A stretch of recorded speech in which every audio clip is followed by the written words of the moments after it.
ನಾವು ಮನುಷ್ಯರು ಒಟ್ಟಿಗೆ ಇರ್ತೀವಿ. ಸಂತೋಷ ದುಃಖ ಎಲ್ಲ ಜೊತೆಗೆ ಹಂಚ್ಕೋತೀವಿ. ಸಮಯ ಬಂದಾಗ ಸಹಾಯ ಮಾಡ್ತೀವಿ, ಸಹಾಯ ತಗೊಳ್ತೀವಿ ಕೂಡ. ಆದರೆ ಯಾವಾಗಲೂ ಸಹಾಯ ತಗೊಳ್ಳೋದು ಸರಿನಾ? ಈಗ ನಿಮ್ಮಲ್ಲಿ ಕೆಲವರು ಹೇಳ್ಬೋದು, ಯಾಕೆ ಸರಿಯಲ್ಲ? ಅದರಲ್ಲಿ ತಪ್ಪೇನಿದೆ? ಮನುಷ್ಯರೇ ಮನುಷ್ಯರಿಗೆ ಆಗ್ಬೇಕಲ್ವಾ? ನೀವು ಹೇಳೋದು ಸರಿನೇ ಇದೆ.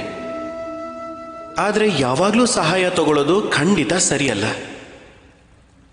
ಕಾರಣ, ಈಗ ಮಾತ್ಗೂ ಸಹಾಯ ತಗೊಳ್ಳೋ ಅಭ್ಯಾಸ ಆಯಿತು ಅಂದರೆ ಆಗ ನೀವು ದುರ್ಬಲ ಆಗ್ತಾ ಹೋಗ್ತೀರ.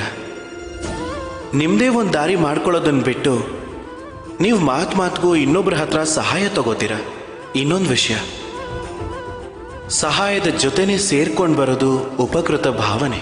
ಅಂದರೆ ಯಾರಿಂದ ಸಹಾಯ ತಗೊಂಡಿರ್ತೀರೋ ಅವರೆದುರಿಗೆ ತಗ್ಗಿ ಬಗ್ಗಿ ಇರಬೇಕಾಗತ್ತೆ. ಅದಕ್ಕೆ ಸಂಕಷ್ಟದಲ್ಲೂ ಯೋಚನೆ ಮಾಡಿ ಸಹಾಯ ತಗೊಳ್ಳಿ. ಯಾಕೆಂದರೆ ಸಂಕಟ ಏನೋ ಒಂದಷ್ಟು ದಿನ ಆದಮೇಲೆ ಹೊರಟೋಗುತ್ತೆ. ಆದರೆ ಆ ಉಪಕಾರದ ಋಣದ ಭಾರ ಜೀವನ ಪೂರ್ತಿ ನಿಮ್ಮ ಮೇಲಿರುತ್ತೆ. ರಾಧೇ ರಾಧೆ.